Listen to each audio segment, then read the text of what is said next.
Улсын их хурлын хэвлэл мэдээлэл олон нийтэд харилцах хэлцээс бэлтгэн хүргэдэг Улсын их хурлын цаг нэвтрүүлэг эхэлж байна. Энэ удаагийн дугаараар 2017 оны 11-р сарын 13-наас 17-ны өдрүүдэд буюу өнгөрөх 7 хоногт парламентэд өрнсөн үйл явдлыг томилон хүргэж байна. 2018 оны төсвийн тухай хуулийн төслүүдийг бүхэлд нь баталлаа. Төрөөс мөнгөний бодлогын талаар 2018 онд баримтлах үндсэн чиглэлийг баталлаа. Банкны тухай хуульд нэмэлт өөрчлөлт оруулах тухай хуулийн төслийн үзэл баримтлалыг хэлэлцлээ. Монгол Улсын их хурлын дарга инх болдод өнөөдөр Төв банкны тухай хуульд нэмэлт өөрчлөлт оруулах тухай хуулийн төслийг Улсын их хурлын гишүүн засгийн газрын гишүүн Шадар сайд инх төвшин өргөн мэдүүллээ.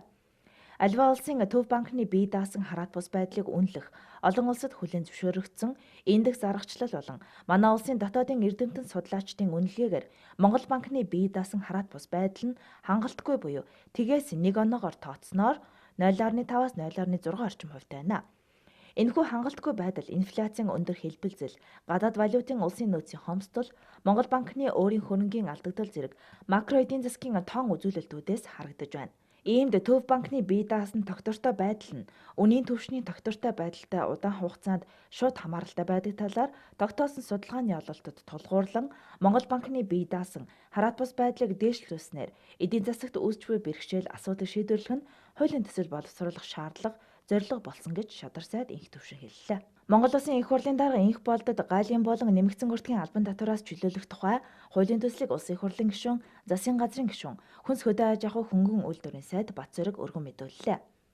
Ургац хураалтын урьдчилсан дүнгээр манай улс нийтдээ 230.7 мянган тонн үр тариа, үүнээс 230.6 мянган тонн улаан буудаа, 116.8 мянган тонн төмс, 80.2 мянган тонн хүнсний ногоо тус хураан авч, гурил үйлдвэрлэлд 141.2 мянган тонн буудаа нийлүүлсэн дүнтэй гарчээ.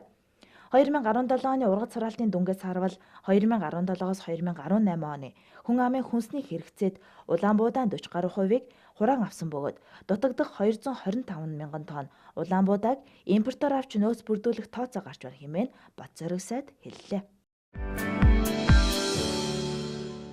Лав гарагт Улсын их хурлын өргөдлийн байнгын хороо Монгол Улсын их хурлын 2012 оны малчид үндэсний үйлдвэрлэгчдийг дэмжих зарим арга хэмжээний тухай 74-р тогтоол тус байнгын орооны 2017 оны 3-р тогтоолын хэрэгжилтэд хяналт тавьж санал дүгнэлт боловсруулан ажиллах ажлын хэсгийн танилцуулгыг хэлэлцлээ. Стандартын шаардлага хангахгүй бохир усны илүүж байгаа арьс шир боловсруулах үйлдвэрүүдийг Улаанбаатар хотоос нүүлгэх арга хэмжээ яаралтай авах.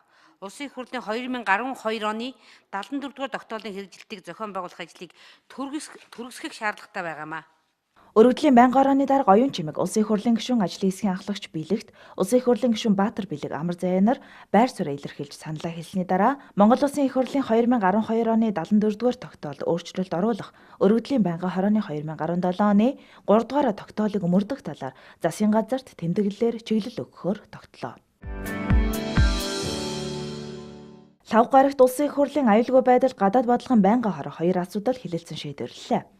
Эхлээд Монгол Улсын ерөнхийлөгчөөс 2017 оны 11-р сарын 8-ны өдөр өргөн мэдүүлсэн элчин сайдыг игүүлэн татах томилох тухай саналыг зөвшөлдсөх асуудлыг хэлэлцлээ. Энэ талаарх Монгол Улсын ерөнхийлөгчийн саналыг ерөнхийлөгчийн гадаад бодлогын зөвлөх тэгш жаргал танилцуулсан юм.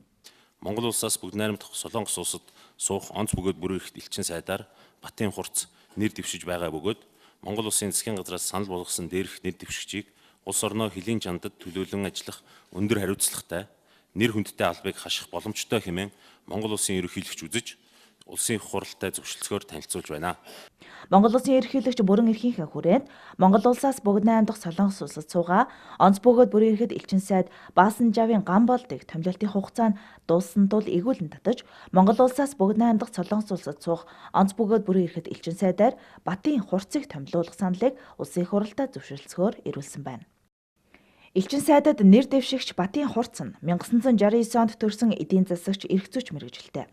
Төрийн удирдлага эрх зүйн магистр зэрэгтэй хошууч генерал золтой. Төрийн албанд 17 жил, үүнээс дипломат албанд 2 жил ажиллажээ. Ерөнхийлөгчийн санал нэр дэвшигчийн талаарх танилцуулгатай холбогдуулан Улсын их хурлын гишүүд асуулт асууж үг хэлж байр сууриа илэрхийлсэн юм. Визний нөхцөлийг хөнгөлөх асуудлаар бол манай иргэд бол бас маш их хүлээлттэй байдаг. Энд дээр та яаж ажиллая гэж бодож байна? Ямар байр суурьтай байна?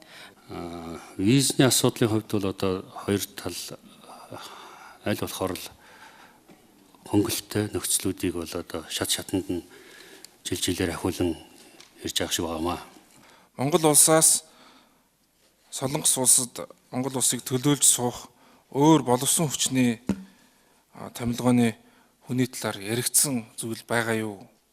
Яг энэ гадаад бодлоготой бас гадаад бодлого ахаал би нөгөө хэлэхэд батлан хамгаалах тагнуул 3 бол нэг л чиглэлийн бас үйл ажиллагаа их олон юмн дээрээ давхцж яадаг. Тэгэхээр бидэнтэй бол байнгын харилцаа холбоотой ажиллаж яадаг. Аюулгүй байдлын асуудлаар байнга бид нар зөвлөлдөж зөвшөлдсөж ажиллаж яадаг. Энэ утгаараа бол элчин сайдын төвшингийн ажлыг бол хийх хэмжээний хүн л Монгол улсын тагнуулын байгууллагыг удирдах боломжтой. Тэр утгаараа энэ дээр бол бид нар бол энэ асуудлуудыг судалж үзээд оруулах боломжтой гэд зохих бүх төвшөндөө зөвшөлдсөд шалгах бүх тэр төвшингийнхэн зохих одоо бичиг баримтуудыг авчиж оруулсан. Ингээд Батын хурцыг Монгол улсаас бүгдний амьд Солонгос улсад суух онц бөгөөд бүрийн ирэхэд элчин сайдаар томилохыг дэмжих санал хураалт явуулахад байнгын орооны хуралдаанд оролцсон гишүүдийн 78.6% дэмжлээ. Мөн Монгол улсаас бүгдний амьд Солонгос улсад суугаа онц бөгөөд бүрийн ирэхэд элчин сайд Баасанжавын гамболдыг эгүүлэн татахыг хуралдаанд оролцсон гишүүдийн 85.7% нь дэмжсэн юм.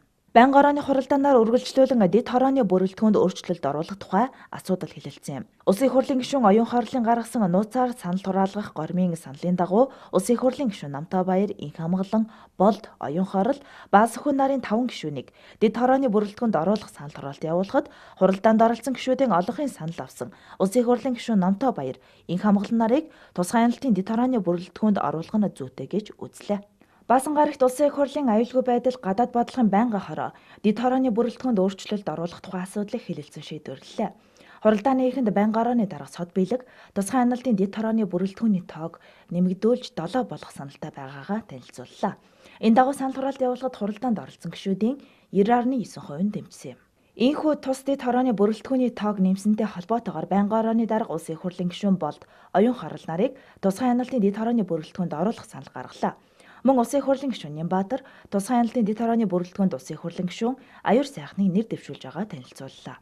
Ингээд байнгын орооны дарга сод биелгийн гаргасан нууцаар санал хураалгах гормын саналын дагуу санал хураалт явуулж хуралдаанд оролцсон гишүүдийн олонхын санал авсан Улсын их хурлын гишүүн Болд, оюун хорол нарыг тусгай хяналтын дэд хорооны бүрэлдэхүүнд оруулахаар шийдвэрлсэн талаарх байнгын орооны санал дүгнэлтийг чуулганы нэгдсэн хуралдаанд танилцуулахар тогтлоо. Улсын их хурлын 2017 оны намрын ээлжид чуулганы мегмар гарагийн нэгдсэн хуралдаанаар Монгол улсын нэгдсэн төсвийн 2018 оны төсвийн хүрээний мэдэгдэл 2019-с 2020 оны төсвийн төсөөллийн тухай хуульд өөрчлөлт оруулах тухай хуулийн төслийн эцсийн хэлэлцүүлгийг хийлээ. Засгийн газраас 2017 оны 10 дугаар сарын 27-ны өдөр өргөн мэдүүлсэн Монгол улсын нэгдсэн төсвийн 2018 оны төсвийн хүрээний мэдэгдэл 2019-с 2020 оны төсвийн төсөөллийн тухай хуульд өөрчлөлт оруулах тухай хуулийн төслийг Улсын их хурлын чуулганы 2017 оны 11 дугаар сарын 10-ны өдрийн хуралдаанаар хэлэлцэж хуулийн төслийг эцсийн хэлэлцүүлэгт бэлтгүүлэхээр шилжүүлсэн. Төсвийн байнгын ороо уг асуудлыг 2017 оны 11 дугаар сарын 14-ний өдрийн хуралдаанаараа хэлэлцсэн юм а. Өргөн мэдүүлсэн төсөл тусгагдсанаар 2018 онд нэгдсэн төсвийн нийт зарлагын дээд хэмжээг 0.4 тэрбум төгрөгөөр, нийт зарлагын өсөлтийн хэмжээг 0.3 тэрбум төгрөгөөр, хөрөнгийн зардлын дээд хэмжээг 61 тэрбум төгрөгөөр тус бууруулан нэгдсэн төсвийн тэнцвэржүүлсэн тэнцлийг 0.3 тэрбум төгрөгөөр сайжруулсан байна. Хуулийн төсөлтөд холбогдуулж Улсын их хурлын гишүүн Баасанхүү Бямбцогт нар асуулт асууж санал хэллээ.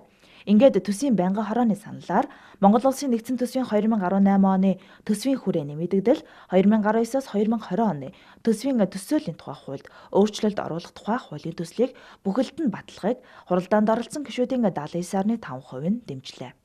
Чуулганы нэгдсэн хуралдаан Монгол улсын 2018 оны төсвийн тухай, нийгмийн даатгалын сангийн 2018 оны төсвийн тухай, эрүүл мэндийн даатгалын сангийн 2018 оны төсвийн тухай хуулийн төслүүдийн 4 дахь хэлэлцүүлгээр үргэлжиллээ. Монгол улсын их хурлын дарга инх болд хуулийн төслүүдийн зүйл заалт бүрийг танилцуулж санал хураасны дараа Монгол улсын 2018 оны төсвийн тухай хуулийн төслийг бүхэлд нь баталгахыг хуралдаанд оролцсон гишүүдийн 92.3% нь дэмжсэн юм. Монгол улсын 2018 оны төсвийн үндсэн үзүүлэлтүүд 2018 оны нэгдсэн төсвийн тэнцвэржүүлсэн орлого 7 их найд 231.4 тэрбум төгрөг, нийт орлого 7,80-д 862.9 тэрбум төгрөг. Үүнээс тогтворжуулалтын сан 122.7 тэрбум, ирээдүйн өв сан 508.7 тэрбум төгрөг. 2018 оны нэгдсэн төсвийн нийт зарлагын дээд хэмжээ 9,80-д 651.5 тэрбум, үүнээс урсгал зардал 7,80-д 1.6 тэрбум, хөрөнгийн зардал 1,80-д 813.5 тэрбум, эргэж төлөгдөх цэвэр зээл 339.4 тэрбум төгрөг. Нэгдсэн төсвийн тэнцвэржүүлсэн тэнцэл хасах 2,80-д 420.1 тэрбум төгрөг. Дотоодын нийт бүтээгдэхүүний бодит төсөлтийн хэмжээ 4.2% байхаар баталлаа. Нийгмийн даатгалын сангийн 2018 оны төсвийн тухай хуулийн төслийг хуралдаанд оролцсон гишүүдийн 90.4% нь, эрүүл мэндийн даатгалын сангийн 2018 оны төсвийн тухай хуулийн төслийг бүхэлд нь батлахыг хуралдаанд оролцсон гишүүдийн 88.5% нь тус дэмжлээ. Эдгээр хуулийн төслүүд 2018 оны 1-р сарын 1-ний өдрөөс эхлэн хэрэгжих юм. Монгол Улсын 2018 оны төсвийн тухай, нийгмийн даатгалын сангийн 2018 оны төсвийн тухай, эрүүл мэндийн даатгалын сангийн 2018 оны төсвийн тухай хууль батлагдсантай холбогдуулж авах арга хэмжээний тухай Улсын их хурлын тогтоолын төслийн эцсийн хэлэлцүүлгийг хэллээ. Улсын их хурлын тогтоолын төсөлтэй холбогдуулж ажлын хэсгээс гаргасан зарчмын зөрүүтэй санал хураалгасан. Уг тогтоолын төсөлд төсвийн хяналт хариуцлагыг нэмэгдүүлэх зорилгоор төсвийн бодлого тодорхойлох, дунд болон урт хугацааны төсөөлөл хийх, альва төсөвт нөлөөлөх бодлогын шийдвэрүүдэд хараат бус төсвийн хяналтын чиг үүргийг хэрэгжүүлэх, төсвийн тогтвортой байдлын зөвлөл байгуулахыг, төсвийн байнгын хорооны дарга чойжил суурьнд даалгах санал гаргасныг хуралдаанд оролцсон гишүүдийн олонх дэмжлээ. Ингээд уг тогтоолын төслийг бүхэлд нь дэмжиж батлахыг хуралдаанд оролцсон гишүүдийн 86.8% нь дэмжсэн юм. Улсын их хурлын дарга инх болд Монгол Улсын нэгдсэн төсвийн 2018 оны төсвийн хуулиудыг баталсантай холбогдуулан үг хэллээ. 2018 он дотоодын нэвтрүүлэгдэхүүний бодит төсөлтийг 4.2% хүргэж 2016 оны гүйцэтгэлээс даруй 3 пунктээр өсгөхөөр тооцсон. 2016 онтой харьцуулахад нэгдсэн төсвийн тэнцвэржүүлсэн орлогын эх онд 1.4 их найд төгрөгөөр нэмэгдүүлж 7.2 их найд төгрөгт хүргэх, төсвийн нийт зарлагыг 156.6 сая төгрөгөөр өсгөж 9.6 их найд төгрөг байхаар Улсын их хурл тооцож батлаж байна. Мөн төсвийн алдагдал 2018 онд 2.4 их найд төгрөг байхаар төсвөө батллаа. Энэ 2 жилийн өмнөхтэй харьцуулахад даруй 1.2 их найд төгрөгөөр буюу 34%-аар буурсан үзүүлэлт гарч байгаа юм а. Хүүхэд бүр цэцэрлэгт хөтөлбөрийн хүрээнд цэцэрлэгийн 75 барилга шинээр барих, 15 цэцэрлэгийн барилгад өргөтгөл хийхэд зориулж 64.2 тэрбум төгрөгийг төсөв тусгахаар засгийн газар санал оруулж ирсэн.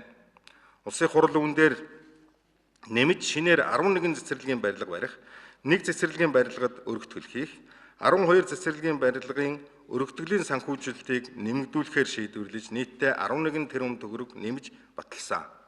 Ингэснээр эх 2018 онд 73.4 тэрбум төгрөгөөр 86 цэцэрлэгийн барилгыг шинээр барих, 16 цэцэрлэгийн барилгад өргөтгөл хийх боломж бололцоо бүрдэж байгаа юм а.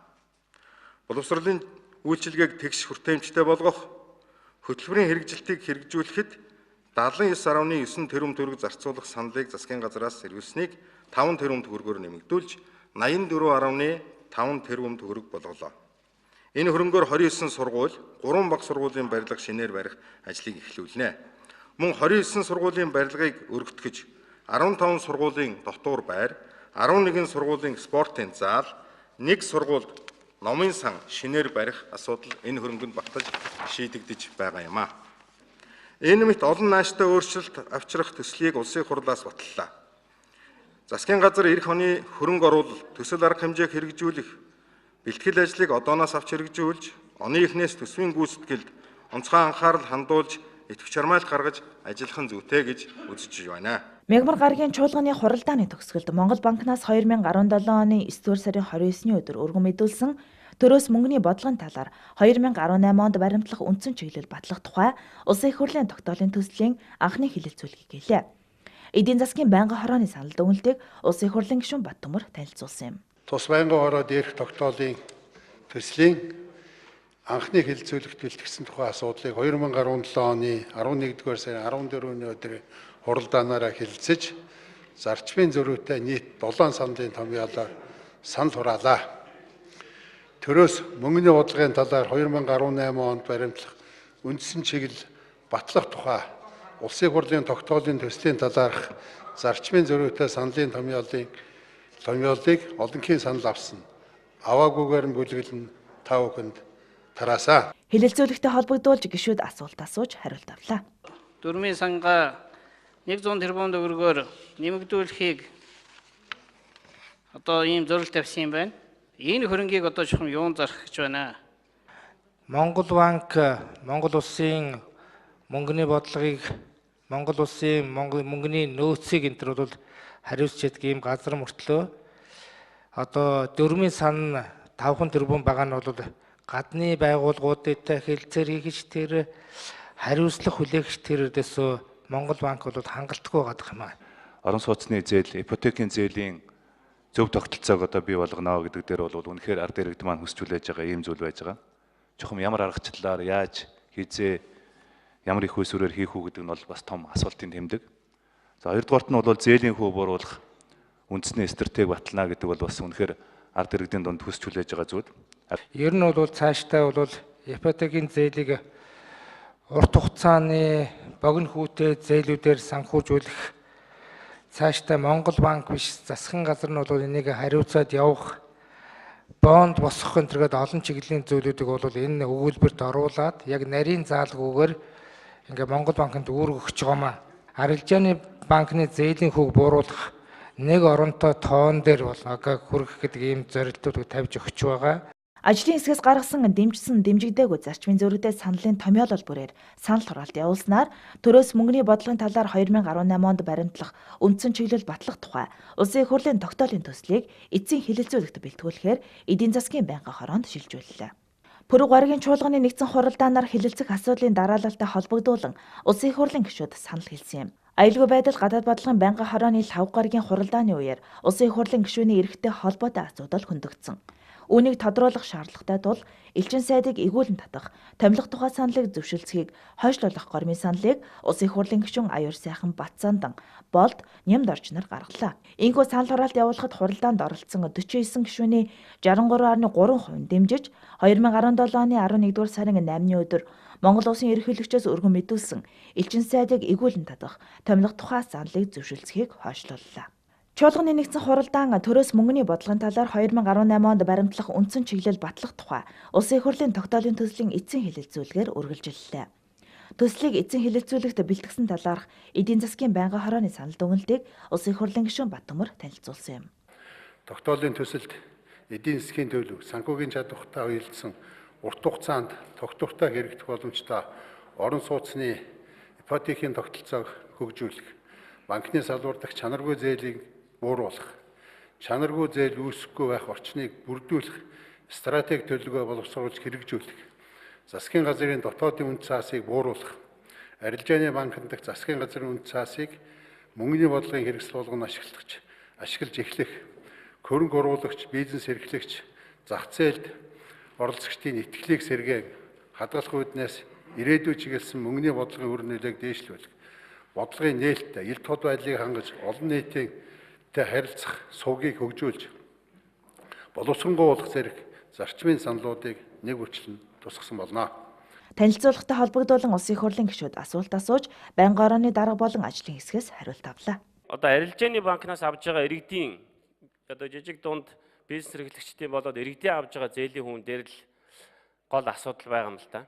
Эдийн засгийн өсөлтийг дэмжих, бизнесийг одоо дэмжих, бизнесийн соёлыг цаашаа нэмэгдүүлэх, хийж байгаа бизнестэй манай бизнес эрхлэгчид итгэлтэй байх үүднээс бид зээлийн хүүг бол бууруулах бодлогыг Монгол банк барьж байна. Тэгэхээр энэ одоо чиглэлээр одоо бидний хувьд одоо сайхан санагч байгаа зүйл бол энэ санаачлагыг анх арилжааны банкудаас гаргаж орж ирсэн. Гишүүдийн асуулт хариулт дууссаны дараа байнгын хорооны шийдвэрлсэн зарчмын зөрүүтэй саналын томьёолуудаар санал хураалт явуулан шийдвэрлэлээ.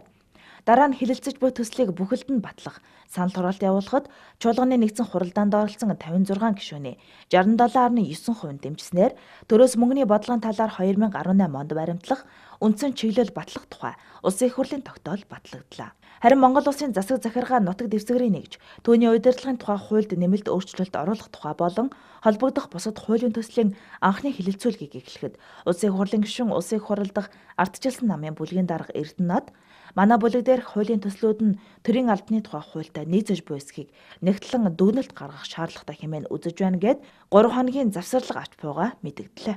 Үүний дараа дэд хорооны бүрэлдэхүүнд өөрчлөлт оруулах тухай асуудлыг хэлэлцлээ.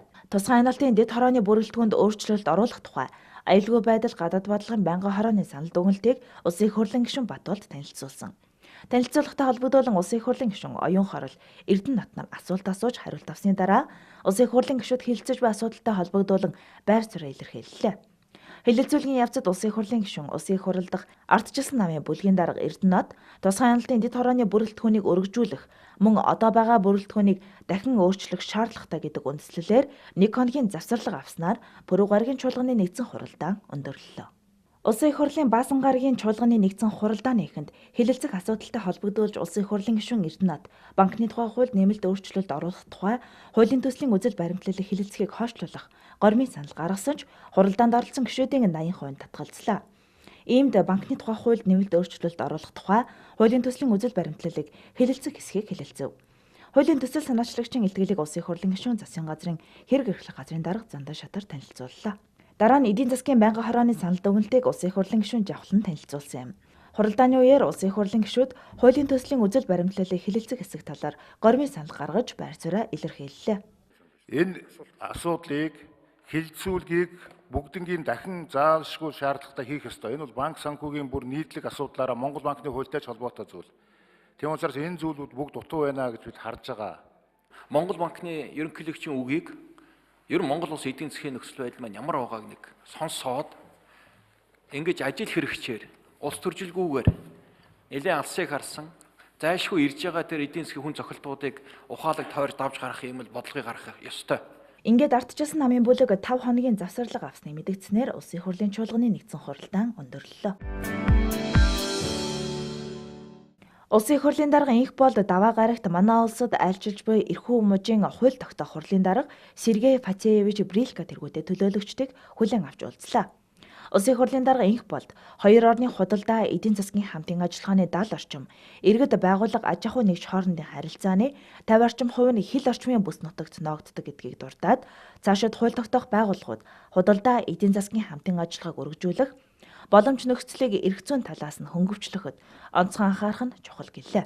Мөн Монгол улсын их хурал эрхүүгийн хууль тогтоох хурлын хооронд 2008 онд гарын үсэг зурсан хамтын ажиллагааны баримт бичгийг шинжлэх, парламент болон тамгын газруудын харилцааг өргөдгөх замаар хамтын ажиллагаагаа шинэ агуулгаар баяжуулах нь зөв гэж үзэж байгаагаа илэрхийллээ. Төлөөлөгчдийг дараа нь Улсын их хурлын гишүүн Монгол Оросын парламентын бүлгийн дарга Нямд орж, Улсын их хурлын гишүүн Улсын их хурал дахь Монгол Оросын парламентын бүлгийн дэд дарга Инх Амгалан Саран Чимэг, Улсын их хурлын гишүүн Монгол Оросын парламентын бүлгийн гишүүн Тэмүүлэн Гантуулга нар хүлээн авч уулзлаа. Улсын их хурлын өргөдлийн байнгын хороонд нийслэлийн сонгон архан дүүргийн 30 дугаар хорооны иргэдээс ирүүлсэн өргөдлийн дагуу мегмар гарагт тус байнгын ороо хүүхдийн хамгаалал болон аюулгүй байдалтай холбоотой асуудлаар холбогдох албан тушаалтнуудыг байлзуулан тайлбар мэдээлэл авах арга хэмжээг зохион байгууллаа. Энэ үйл ажиллагаанд Улсын их хурлын гишүүн өргөдлийн байнгын хорооны гишүүн Тогтго Сүрэн, Гарамжав, Дамбачир, Сүхбат нар оролцлоо. Мөн хөтөлбөр нийгмийн хамгааллын яам, цагдаагийн ерхий газрын холбогдох албан тушаалтнууд оролцсон юм. Энэ хүүхд хамгаалах, хүүхдийн эрхийг хамгаалахтай холбоотой үйл ажиллагааг яг стандарт мэргэжлийн түвшинд хийгвэл наад зах нь 11 тэрбум төгрөг, яг тооцоо судалгаагаар бол 20 тэрбум төгрөг шаардлагатай юм байлаа. Ямар ч байсан нэг 2 тэрбум төгрөгийн хооронд хэлбэлцдэг байсныг энэ жил бид энхүү 5 тэрбумын хэмжээнд бол ингэж хөргөсөн байгаа. Тэгэхээр та бүхэн маань эхний ээлжинд энэ нэг багийн ажлаас эхлүүлээд тодорхой хэмжээгээр бас зардал нэмэгдэж байгаа учраас хийх ажлын төлөвлөгөөгөө сайн гаргаад энэ дараагийн хурлаар бид төлөвлөгөөнд оруулна. Үргэлжлүүлэн Улсын их хурлын өргөдлийн байнгын хорооноос нийслэлийн сонгон архан дүүргийн 30 дугаар хорооны хилчин хотхныг инженерийн шугам сүлжээнд холбуулах асуудлаар иргэдээс ирүүлсэн өргөдлийн дагуу хэлэлцүүлэг зохион байгууллаа. өнөөдрийг болтол нөгөө хөсөж хүлээсэн ногоон байгууламж, хүүхдийн цэцэрлэг талбай, за мөн одоо дулаантай холбогдох мөрөөдөл, халуун хөтөө өстэй олох тэр зорилгонд огтхон ч хүрээгүй, харин бүр эсрэгээр одоо ая тавтаа нөхцөлөө алдаад, орон байргүй болоод хашаа хороогоо эвдээд иймэрхүү байдалтайгаар 4 жилийн өмнө үзэж байгаа. Тэгэхээр эндгээр иргэд маань зарим нь бүр одоо нойлын асуудал хүртэл алга болсон байгаа. Одоо нойлтой байсан айлууд маань нойлоо нураагаад газраа өгчихсөн. Ингээд маш хүнд нөхцөлд энэ айлууд одоо бүх байгууллагуудад хандсан нийслэл засгийн газарт өнгөрсөн 4 жил гэвч одоо тодорхой хэмжээгээр шийдэж өгөөгүй. Хэлэлцүүлгийн үеэр Улсын их хурлын гишүүн Саран Гэрэл Сүхбаат энх хамгаалнаар төслийг хэрэгжүүлсэн компанид шалгалт хийж асуудлыг яаралтай шийдэх хэрэгтэй гэсэн бол Улсын их хурлын гишүүн Гарамжав барилгахад байгуулалтын яам болон холбогдох газруудыг хамруулж хамтарсан ажлын хэсэг байгуулж хохироод буй иргэдийн асуудлыг шийдвэрлэх мэргэжлийн дүгнэлт гаргаж арга хэмжээ авах саналтай байгаагаа илэрхийлсэн юм. Лав гарагт Улсын их хурлын гишүүн Монгол Оросын парламентын бүлгийн дээд дарга энх хамгаалан Оросын албаны улсын холбооны хурлын батлан хамгаалах зөвлөлийн гишүүн Таймураз Жамбекович Мамсуров тэргүүтээ төлөөлөгчдийг хүлээн авч уулзлаа. Улсын их хурлын гишүүн энх хамгаалан манай хоёр улс дайны хүнд хэцүү үе энх цагийн бүтээн байгуулалтад ч хамтдаа зүтгэж ирсэн түүхэн харилцаатайг дурдаад парламент хоорондын хамтын ажиллагааны хүрээнд усны их ойн сан хамгаалах чиглэлээр хамтран ажиллах Монгол Орос хятадын эдийн засгийн коридор байгуулах ажлыг идэвхжүүлэн транзит тээврийн Монгол улсаар дамжих урсгалыг нэмэгдүүлэх бүс нутгийн хамтын ажиллагааны уулзалт яриа хэлэлцээрийг үргэлжлүүлэх талаарх санаачлагыг онцолж Оросын албаны улсын холбооны хурал болон төрийн дүүмийн гишүүд дэмжин ажиллана гэдэгт найдаж буйгаа илэрхийллээ. Уулзалтын үеэр бүгд найрамдах Монгол Ард улсын баатар, зөвлөлт холбоот улсын 2 удаагийн баатар Плиевийн хөшөөг Улаанбаатар хотноо боцгох ажилд онцгой дэмжлэг үзүүлсэн Улсын их хурлын гишүүн Батлан хамгаалгын сайд энх болд Улсын их хурлын гишүүн Монгол Оросын парламентын бүлгийн дэд дарга энх хамгаалан нарт Оросын албаны улсын Владикавказ хотын удирдлагаас хүндэтгэлийн одон гардуулсан юм. Лав гарагт Улсын их хурлын нийгмийн бодлого боловсрал соёл шинжилгээ ухааны байнгын хороо эрүүл мэндийн яам Азийн хөгжлийн банктай хамтран донорын тухай хуулийн шинжилсэн найруулгын төсөл сэдэвт хэлэлцүүлгийг зохион байгууллаа. Хэлэлцүүлэгт Улсын их хурлын гишүүн нийгмийн бодлого боловсрал соёл шинжилгээ ухааны байнгын хорооны дарга Баатар Бэлэг, Улсын их хурлын гишүүн Бэлэгт Гантулга, эрүүл мэндийн дэд сайд Бямсүрэн, Дэлхийн эрүүл мэндийн байгууллагын Монгол дахь суурин төлөөлөгчин үүрэг гүйцэтгэгч Сергей Диардица болон эрүүл мэндийн салбарт ажиллаж буй 80 гаруй эмч мэргэжилтэн оролцсон юм.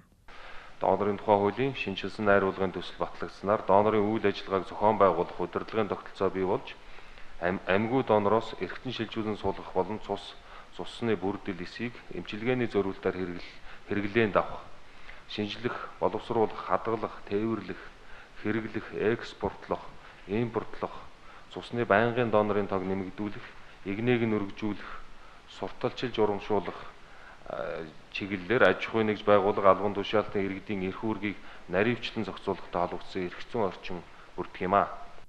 Мөн лав гарагт Улсын их хурлын нийгмийн бодлого боловсрал соёл шинжилгээ ухааны байнгын хороо нийслэлийн налаах дүүрэгт ажиллалаа.